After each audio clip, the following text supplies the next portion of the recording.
Olá, queridos amigos e irmãos. Queria compartilhar um pouquinho a mensagem de hoje, o que Deus tem preparado para a gente. Vamos orar? Querido Deus e amado Pai, obrigado, Senhor, por mais um dia de vida. Obrigado por estarmos aqui, recebendo a Tua palavra agora, Pai, para que a gente possa nos alimentar dela e que possamos pô-la em prática. É isso que te pedimos, ó Pai, e que não venha eu falar aqui, mas que Teu Santo Espírito venha falar para este ouvinte que está do outro lado. É isso que eu te peço e te agradeço. Em nome de Jesus. Amém. Vamos lá. Hoje o que eu queria falar para vocês está em Lucas, capítulo 10, verso 1 e verso 2. Diz assim, capítulo 10, verso 1 em diante, diz assim, ó. Depois disto, designou o Senhor ainda outros 70 e mandou-os adiante da sua face, de dois em dois a todas as cidades e lugares aonde ele haveria de ir. E dizia-lhes, grande é, em verdade, a seara, mas os obreiros são poucos. Rogai, pois, ao Senhor da seara, que envie obreiros para a sua seara. Sabe, aqui, Cristo está dizendo assim, ó, eu estou convocando a minha igreja. Cristo, no contexto aqui, ele está próximo de sua ascensão. E além dos 12 discípulos, ele chama outros 70. Então ele envia de dois em dois para pregar o evangelho. E ele fala o seguinte, olha, rogue ao Senhor, ao Pai, para que envie mais trabalhadores. Aqui Cristo está falando isso. Ele está convocando, está dizendo, ó, vão lá, pregue o evangelho, porque a seara é grande e os trabalhadores são poucos. Só que qual é o contexto que estamos vivendo aqui nestes versos? Logo no início, quando a gente vê, tem assim, ó, depois disso designou o Senhor. Depois disso, o quê? Então, para a gente entender por que Cristo estava falando isso, a gente tem que voltar um pouquinho. E a gente volta para Lucas, capítulo 9, versos 51 em diante. Agora a gente vai falar sobre o que aconteceu antes de Cristo estar convocando esses 70 aqui. Então, no verso 51 em diante diz assim, olha, aproximando-se o tempo em que seria elevado aos céus, Jesus partiu resolutamente em direção a Jerusalém e enviou mensageiros à sua frente. Indo estes, entraram num povoado samaritano para lhe fazer os preparativos. Mas o povo dali não o recebeu, porque se notava que ele se dirigia para Jerusalém. Ao verem isso, os discípulos Tiago e João perguntaram, Senhor, querem que façamos cair fogo do céu para destruí-los? Mas Jesus, voltando-se, os repreendeu, dizendo, vocês não sabem de que espécie de espírito vocês são, pois o Filho do Homem não veio para destruir a vida dos homens, mas para salvá-los. E foram para outro povoado. Verso 56 e encerra aqui. Então aqui o contexto era o seguinte, Jesus ele estava próximo de partir, e ele estava indo para Jerusalém. Cerca de 2 semanas ali faltava para Cristo ser crucificado. E ele envia algumas pessoas à frente, alguns mensageiros, e esses mensageiros eles não são bem recebidos. Eles dizem, ó, não quero que vocês parem aqui não. Então, os samaritanos disseram que não queriam saber de Jesus lá. E aí Jesus vai seguir, né, seu caminho. Só que aí Tiago e João perguntam a Jesus assim, ó, você quer que faça descer fogo do céu? E Cristo diz que eles estão com que tipo de espírito? O espírito do maligno ou o espírito de Deus? Porque Cristo fala, ó, eu vim para salvar. Eu não vim para roubar, matar e destruir, como o inimigo veio. Então, o nosso objetivo aqui é salvar. A gente não pode simplesmente descer fogo do céu e matar eles agora. Então, a gente vê aqui que Tiago e João são seres humanos e que já ficam chateados logo porque, poxa, você não está vendo não que ele é o Filho de Deus? Então, aqui, Cristo diz, olha, tenha calma. Cristo, na sua abundante calma e paz, repreende eles e diz, olha, a gente veio para salvar este mundo, para pregar aos outros. E aí, a gente segue para o verso 57 até o 62, que aqui é o centro da nossa mensagem de hoje. Só que antes de a gente ler o verso 57 e 58, de 57 ao 62, lá em Mateus 8, ele conta essa mesma história, só que agora pela visão de Mateus. Aqui a gente está vendo pela visão de Lucas. E no verso 18, aqui fala que Cristo ele estava com uma grande multidão ao seu redor. Então Cristo estava indo para Jerusalém, ele não foi bem recebido ali, na verdade ele não chegou a entrar lá com os samaritanos, ele mandou os mensageiros, mas Cristo estava com uma grande multidão. E aí, essa grande multidão que seguia Jesus, eles estavam lá seguindo, mas eles não entendiam ainda a essência do discipulado. Por isso que Cristo fala aquilo no capítulo 10. Ele envia de dois em dois para pregar, porque não tem tanto trabalhador. Sendo que Jesus está com uma grande multidão. Será que essa multidão não era qualificada? E a gente vai ver aqui no verso 57 em diante. Aí diz assim, ó, Lucas capítulo 9, versos 57 e 58 primeiramente. E depois a gente vai seguindo. Quando andavam pelo caminho, um homem lhes disse, eu te seguirei por onde quer que fores. E Jesus respondeu, as raposas têm as suas tocas, e as aves do céu têm os seus ninhos. Mas o Filho do Homem não tem onde repousar a cabeça. Sabe? Aqui Cristo está dizendo assim, olha, o Filho do Homem, eu, Jesus Cristo, eu não tenho o conforto desse mundo. Eu estou vivendo por aí, eu vivo aqui, hoje eu estou aqui, amanhã eu estou ali. O meu objetivo aqui é curar vocês, meu objetivo aqui é pregar o Evangelho. Você está disposto a isto? Sabe? Aquela multidão, parecia que este jovem aqui que fala com Cristo, ele não entendeu sobre renúncia. A renúncia, onde não existe renúncia deste mundo, não existe a verdadeira graça de Deus. Sabe? Ele quer seguir a Jesus, mas olha, eu te seguirei por onde quer que fores. Aí Jesus disse, será que é mesmo? Porque as raposas têm suas tocas e as aves dos céus e seus ninhos, mas o Filho do Homem não tem onde reclinar a cabeça. Não tem um lugar certo para ficar. Meu lugar é em qualquer lugar, meu lugar é com todos. Cristo fala isso porque sabia que muita gente é apegado a coisas materiais, a locais, a pessoas, a raízes. E Cristo sabia do coração daquela pessoa. E aqui é uma advertência para a gente. Será que você está disposto a pregar o Evangelho aonde quer que for? Aonde quer que Cristo mandar? Ou será que você vai ficar preso às suas raízes? Não estou dizendo que você imaginou uma coisa da sua cabeça e agora você tem que sair daqui da sua cidade e você ir para outro lugar totalmente distante, não. Se Cristo te mandou, sim. Mas a gente também tem um ministério aqui na nossa vizinhança, no nosso bairro, no nosso estado, na nossa rede social, no nosso trabalho. Cada pessoa tem o seu ministério. Cristo fala para cada pessoa qual é o seu ministério. E aí a gente segue. Aqui, ó. No versos 59 e 60. A outro disse Jesus, siga-me. Mas o homem respondeu, Senhor, deixa-me ir primeiro sepultar meu pai. Jesus lhe disse, deixe que os mortos sepultem os seus próprios mortos. Você, porém, vá e proclame o reino de Deus. Aqui neste contexto, para você entender, o pai daquele homem não tinha morrido ainda. Ele diz, deixa primeiro eu sepultar o meu pai, é tipo assim, deixa primeiro eu cuidar da minha família, quando os meus pais morrerem, eu sigo o caminho que tu está pedindo para eu seguir.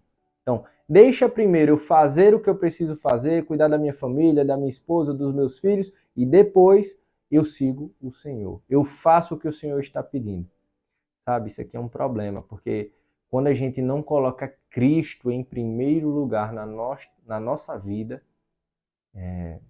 não tem mais sentido, não tem mais um porquê, sabe? Porque Cristo ele tem que ocupar o primeiro lugar da nossa vida.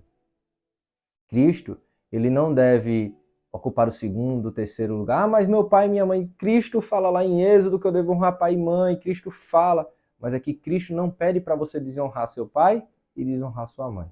Cristo está dizendo assim para esse jovem, olha, jovem, eu tenho que ir primeiro. Então, primeiro eu, depois o seu pai e depois a sua mãe. Então, você está disposto a largar a sua família para você me seguir? Você está disposto a dar lealdade primeiro a mim do que a sua família? Sabe? Aqui, Cristo está pedindo lealdade. A prioridade da nossa vida não é ter casa própria. A prioridade da nossa vida não é passar no concurso público. Não é ter o melhor carro, a melhor casa, o melhor tênis, estudar na melhor escola. Não. A prioridade da nossa vida é Jesus Cristo. É pregar o Evangelho, é viver uma vida dedicada a Cristo. Se você não vive uma vida dedicada a Cristo, não faz sentido. Para que você passar no melhor concurso público? Para que ter a melhor casa se no final Cristo vai voltar e você vai deixar tudo aqui? Para que ter 1000 casas se você não abençoa a vida de outras pessoas e você tem 1000 casas? Para quê? Para que no céu você não leve nada do que tem aqui? Para a sua cova, quando você morrer, você não vai levar nada do que tem aqui. O que é que você vai levar? as bênçãos que você derramou na vida das outras pessoas, que quando você chegar no céu, você saber que alguém se salvou porque você pregou para ela, isso não tem preço. Então Cristo está dizendo assim, ó, deixa que os mortos sepultem os seus próprios mortos. Deixa quem não está preocupado com o evangelho do reino ficar cuidando deles lá. Ó. Deixa quem não está preocupado com isso, quem está preocupado com casa própria, em ter casa própria, quem está preocupado em ter um carro, deixa eles preocupados com isso lá. Não estou dizendo que a gente não tem que ter ambição por isso. Não, a gente tem que ter, a gente pode ter as coisas, a gente não é para ser pobre, miserável aqui nesta terra, não. Mas a gente tem que colocar em primeiro lugar o reino de Deus. Então Cristo, ó, deixa que os mortos sepultem os próprios mortos. Deixe os que estão no mundo preocupados com isso, com eles mesmos. Venha você para o reino de Deus e prega o evangelho. É isso que Cristo está dizendo aqui. E aí, no verso 61 e verso 62, diz assim, ó, ainda outro disse, são 3 homens, então agora é o terceiro, vou seguir-te, Senhor, mas deixa-me primeiro voltar e despedir-me da minha família. Jesus respondeu, ninguém que põe a mão no arado e olha para trás é apto para o reino de Deus. Cristo está dizendo assim, ó, olha para frente, a nova vida no Senhor sobrepõe qualquer coisa no passado. Nós não podemos viver com Cristo e ter lembranças e saudades da nossa vida passada. Eu tenho um tempo que eu fiquei afastado dos caminhos do Senhor, eu passei 8 anos afastado.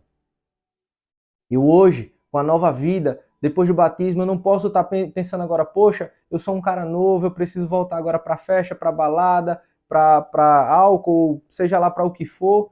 Eu não posso estar pensando nisso. Se eu ficar pensando nisso, eu não estou apto para o caminho de Deus, para o caminho do Senhor. Eu tenho que estar pregando o evangelho, eu tenho que estar vidrado na rocha eterna que é Jesus Cristo.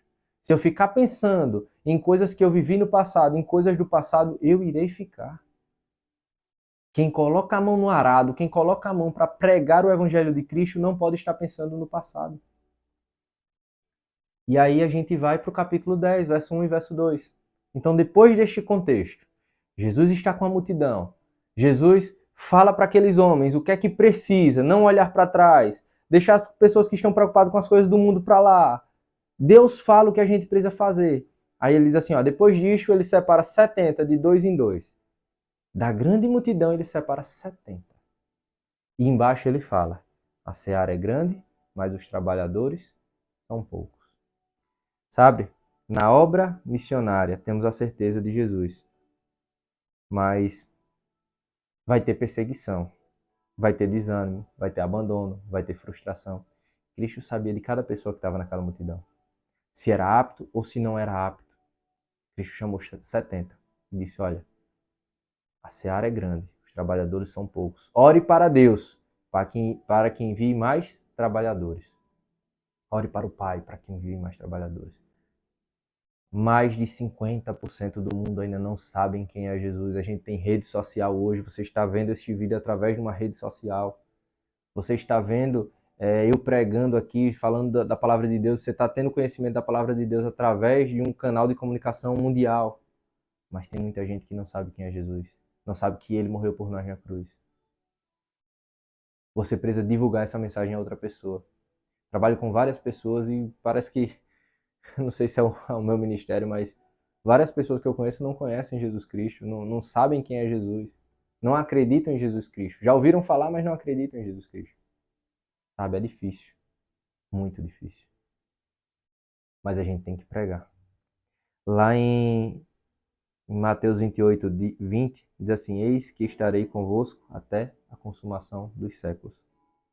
Em meio a tudo isso, a abandono, a talvez frustração, a muitas perseguições que a gente vem a ter quando a gente estiver pregando o Evangelho de Cristo. A gente tem que saber que em meio a tudo isso, a gente tem a companhia de Jesus. Até a consumação dos séculos, ele prometeu.